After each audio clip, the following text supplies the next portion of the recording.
right. Well, welcome back, everyone. I hope you all enjoyed a well-earned break. I know we did here. Everybody is enjoying some lunch. I know Laura was signing some of her books as well. So we're having a lot of fun here in person. I hope you're having a lot of fun there in the digital world as well, following along. Jessica, I see your question, and we're going to be talking to Rick in just a minute. And so welcome back, Alex. What did you think of some of the sessions or the last case study this morning?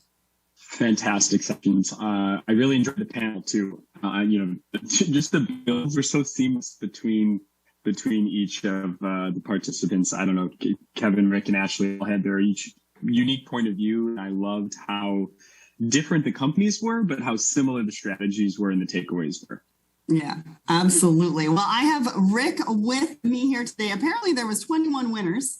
You all got the three of you today got an award in person. Can we see your award? You brought it with you, so we may as well show everybody. Yeah. Just hardware. Yeah. So now you got proof. On the podium. On the podium. So congratulations on winning Supply Chains to Admire 2022.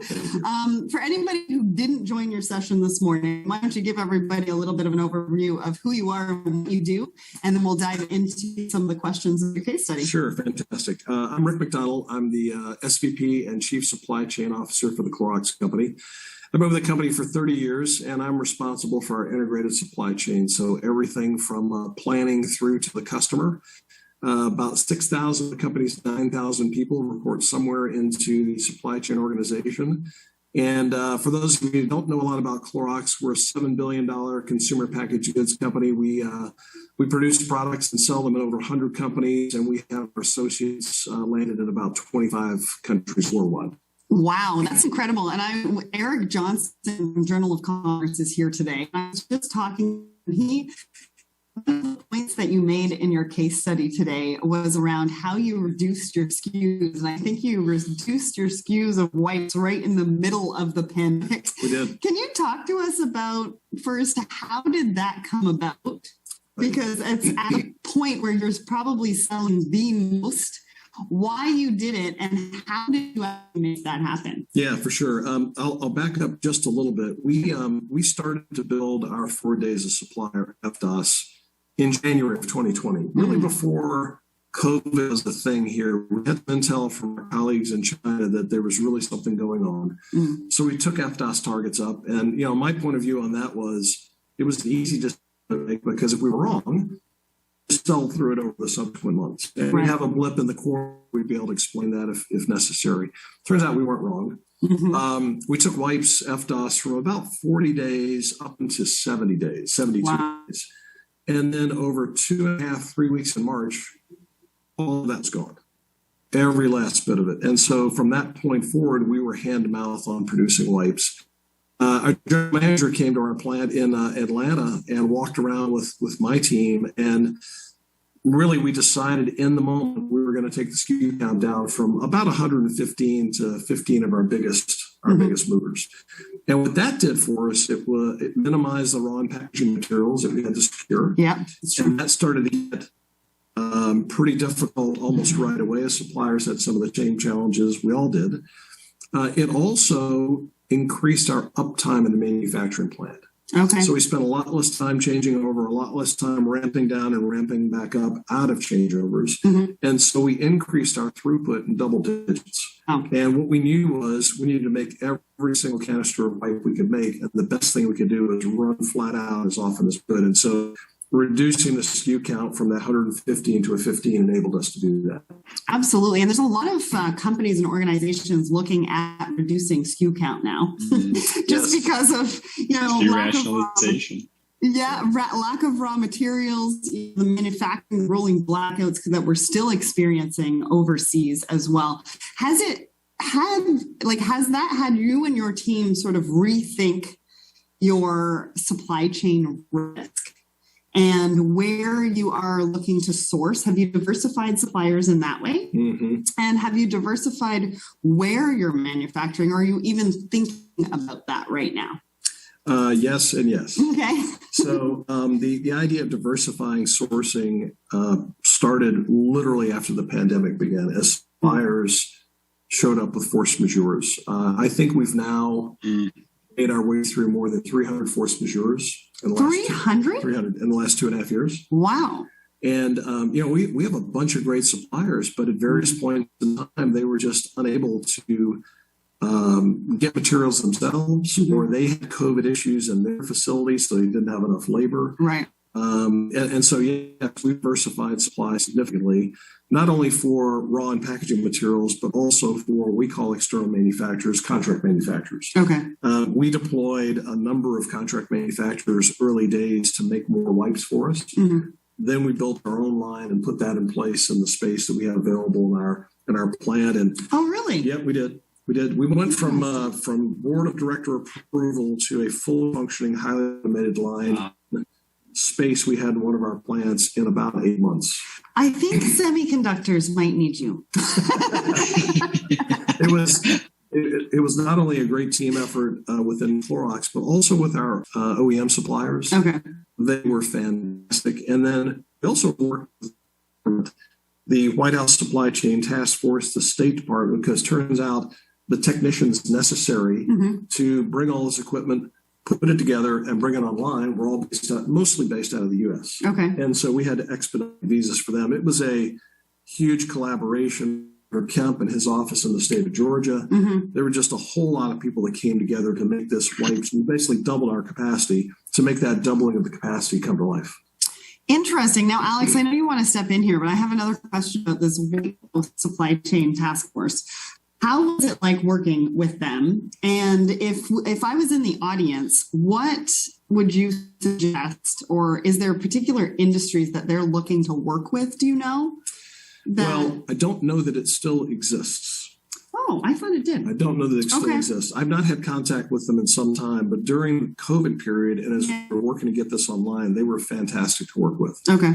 So General John Palachuk is the individual that we work with directly, and they helped us immensely in putting a line in place and getting it online, fully functional, fully operational in such a short period of time. So definitely worth looking into if they're still doing that. I know they're getting involved in certain things like demurrage and detention. And so definitely something to look into if it's still around, because it sounds like it could be a good collaboration depending on what you want to do with your manufacturing. And if you've got space and maybe the time and looking to, move some of that. Yeah, that's right, Sarah. They were a great resource for us, and potentially they could be that for someone else. Awesome. Alex, I think we've got some audience questions. Yeah. Do you want to take that away? Let's take it away. Sure. So Karen has a question. SKU rationalization has had wonderful impacts on complexity. She asked, will this last? And then what about pent-up product innovation? Will the marketing and product design teams undo some of the rationalization efforts? And I know that's a little bit of a compounded question, but a lot to unpack. Yeah, Alex, we're talking less about SKU rationalization. We're just getting to the right SKU count. I think SKU rationalization in some circles doesn't enjoy the best reputation because it focuses too much on cost.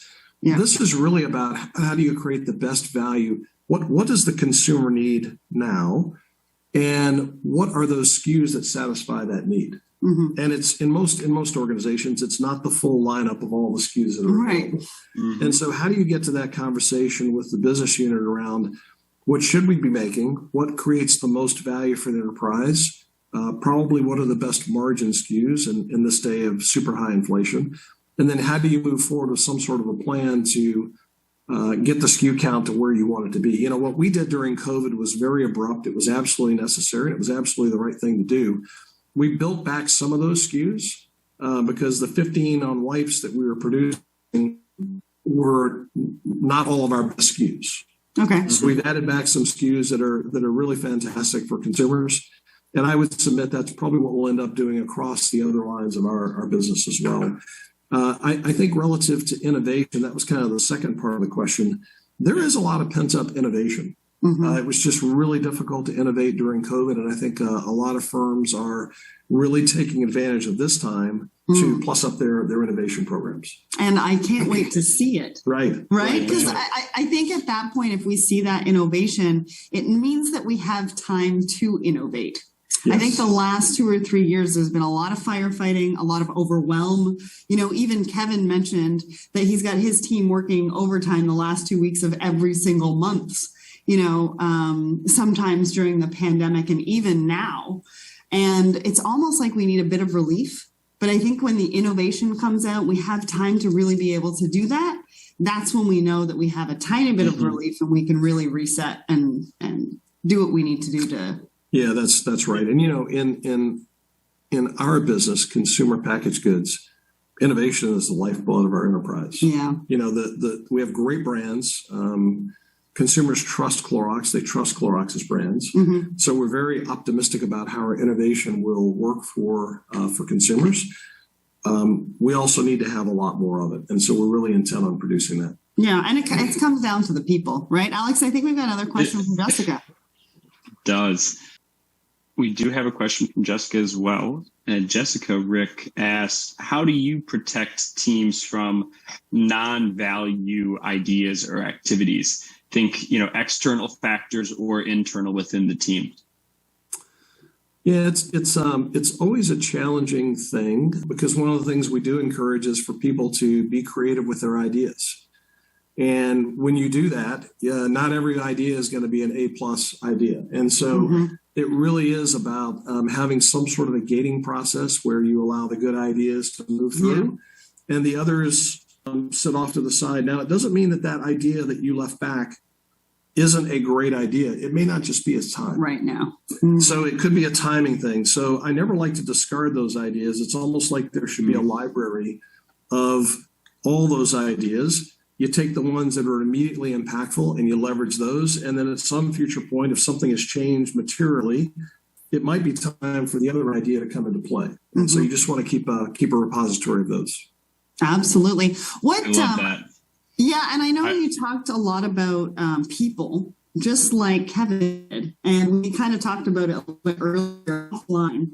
Was that something that surprised you the most when you were putting the case study through? Is it something that, people obviously are always important to an organization.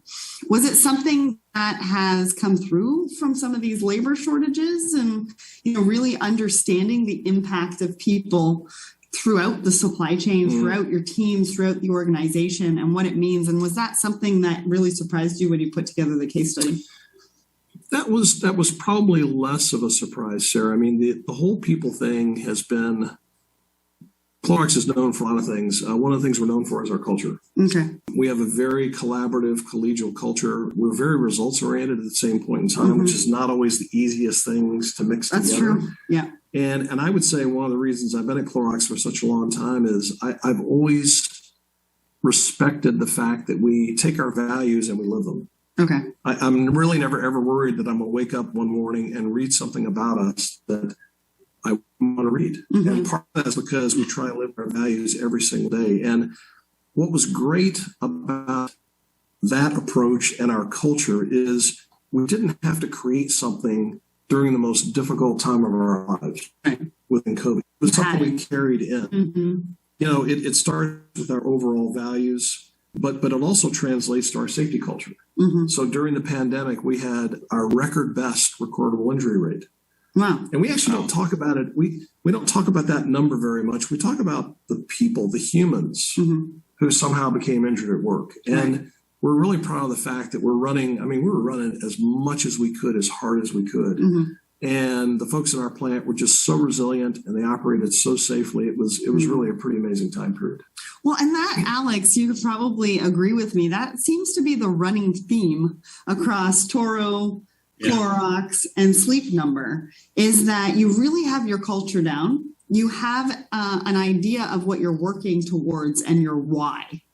And you're really bringing everybody together in an organization, supply chain, et cetera, to really meet that why. Yes. And I think that's really important, not only for an organization as a whole, but as a supply chain team, because really the supply chain team is who's really running an organization. We've kind of brought that to the forefront over the last couple of years, and it's what's going to move you into the future, I think. It absolutely is. And, the way that we think about it and talk about it is purpose. So the purpose of the company, the mission. Yeah.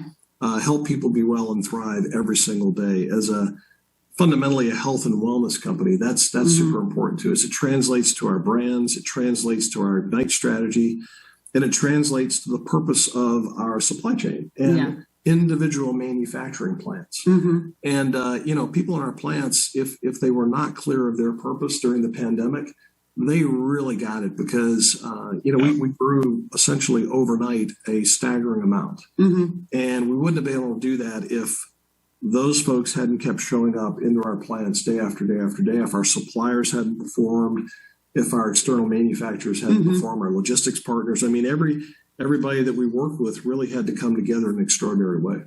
Amazing. Alex.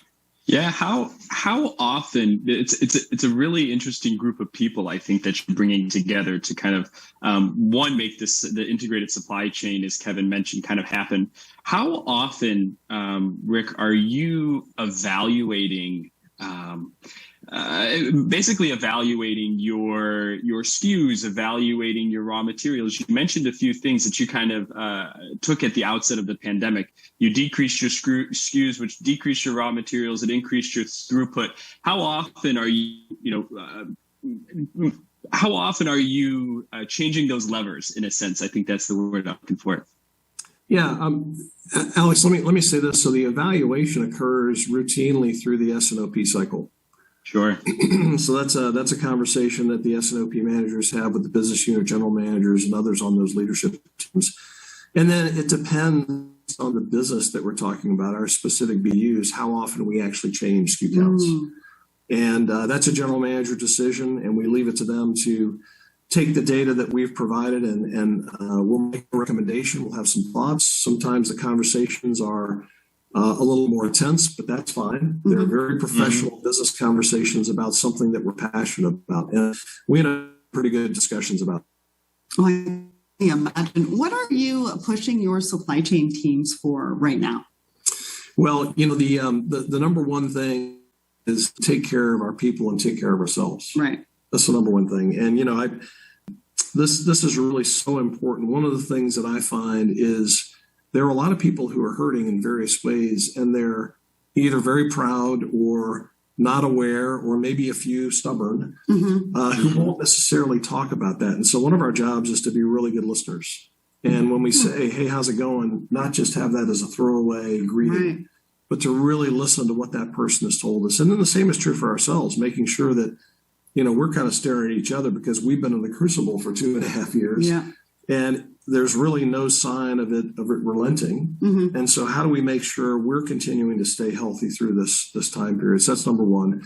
Number two is we're doing a really good job of bringing our case fill rate, our service rate for customers back. Okay. During the pandemic, our focus was make everything we could and ship everything we could. And customers were very generous with us and other manufacturers too, all manufacturers, very generous around what they expected for case fill. It was, in many cases, early on at least, they were happy to have product. Right.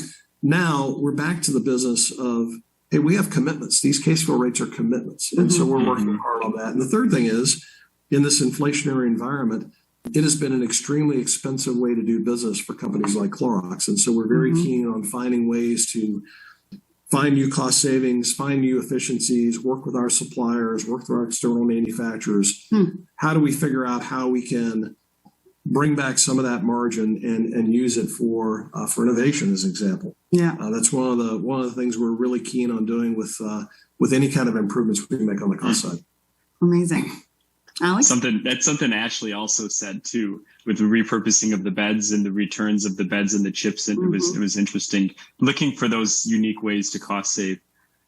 Rick, I had a question, and it was actually on your case study when you were presenting, and it was you said to think about large digital transformations as just a new way of doing business, in a sense, right? It's a part of your supply chain. And that kind of led to your piece of advice, which was to improve the leader's mindset and the skill set of the leaders that are undergoing those transformations.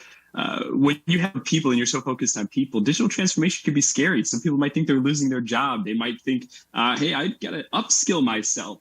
How do you encourage your team to build these capabilities? Great question. Yeah, that's a great question, Alex.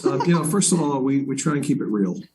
My mantra with my team is if you're thinking it, say it. And so we try and approach things that are fears or things that didn't go so well in a very straightforward manner.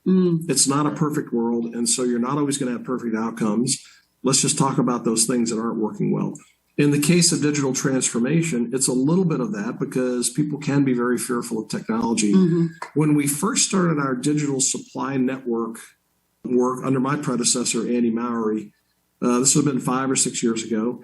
One of the things we knew we had to do was to make sure that people were not fearful of the technology and they weren't looking around or somehow holding themselves back or holding anything back.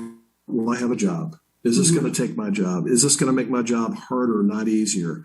I like my spreadsheets. What will happen to them? There's a lot of people out there that like their spreadsheets. Well, of course there are, because Excel is, of course, the best planning tool in the universe. So we've gotten very familiar with what we know, and change for humans is not always easy. And so we set aside some time and some effort with a third party to really customize some messages and to really work on eliminating that fear, or at least assuaging it to the point where it wasn't paralyzing, something that people were spending a lot of time thinking about. And we really talked about it in a very practical manner about how things would happen.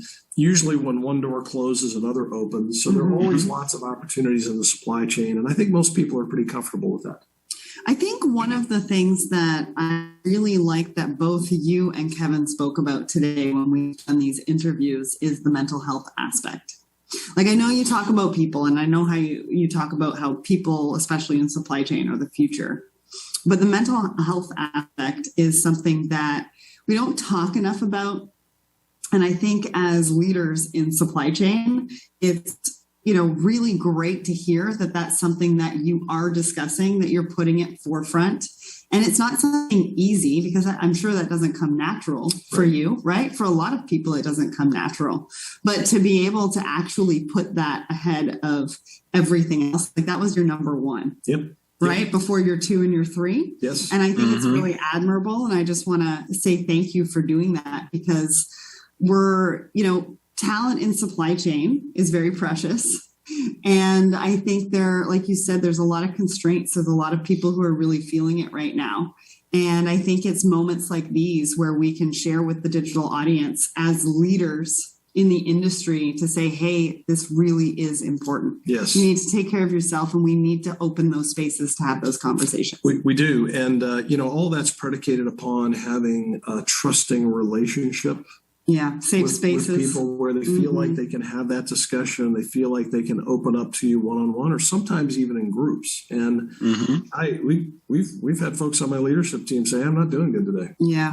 And we'll process it. We'll talk about it. And there may not be necessarily an answer, but that person generally feels heard. Yes. And sometimes that's the right medicine for the moment. Yeah. I would also give a lot of credit to our CEO, Linda Rendell, and our Chief People Officer, Kirsten Mariner.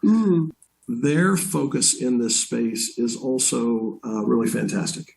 And, these sorts of things really have to grow enterprise wide. And I think we've done a pretty good job of that. And I don't think we had it necessarily any tougher than anybody else during the pandemic, but we certainly realized that there were a lot of people that worked at the Clorox company that were suffering and made that a priority. Yeah, thank you for that. And thank you for sharing that. Now, what questions, I want to get back to sort of the supply chain side of things. What questions do you think that supply chain professionals should be asking themselves when they look at 2030? I mean, it's only 7.5 years away. We've been talking about this for 2 days. It's not that far away.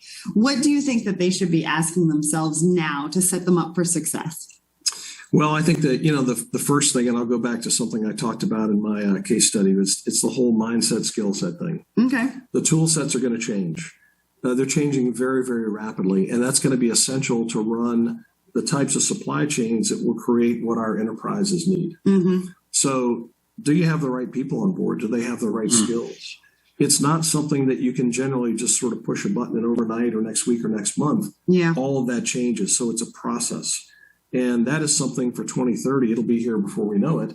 So I would say start now. Okay. start out. Well, and I think a lot of people are looking to upskill, but they don't really know where they should be upskilling. So I think as leaders in the industry, we should also give the space for them to come and ask. That's right. That's right. Yeah, I think as the tools emerge and the problems that we're trying to solve, they're either clear or they're going to become clear. Mhm. That's the right moment to sort out, all right, how do I transition somebody from where their capability is to where I need them to be?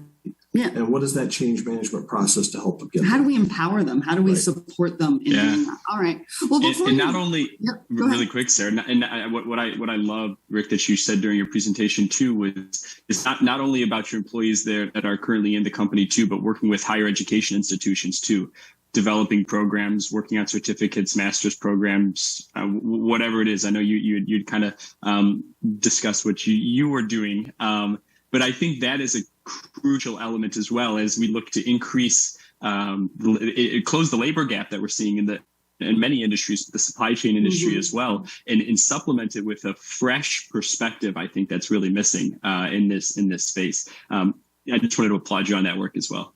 I appreciate that. Thank you, Alex. Yeah, and it's important as leaders for us to show up, right? Show up on LinkedIn, show up on social media, show up and really shout from the rooftop what we're doing in supply chain, what the opportunities are as well. So I think that's really important as leaders who are listening to what we're talking about, really being intentional about that, getting out there, talking about what you do on a daily basis, I think is crucial. So one last thing. Could I answer Sure. real quick? Yeah. That's a great point. Supply chain is cool. It really is cool. It's really cool. And there are great careers.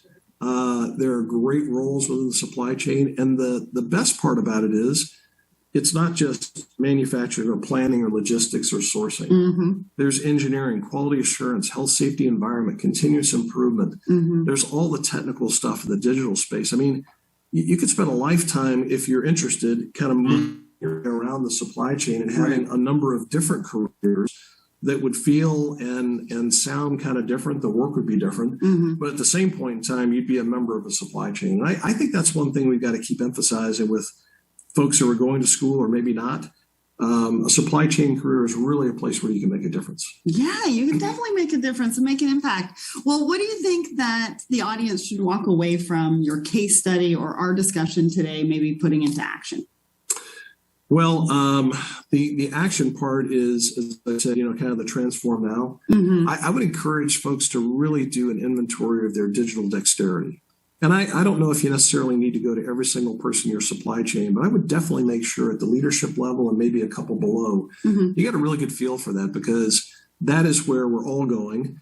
And, best talent's going to win. Mm-hmm. So I would encourage people to really take a look at that and understand the digital mindset, the skill set, the capabilities that exist, and then create the plans that will allow them to get to where they need to be to serve their enterprise. I love that.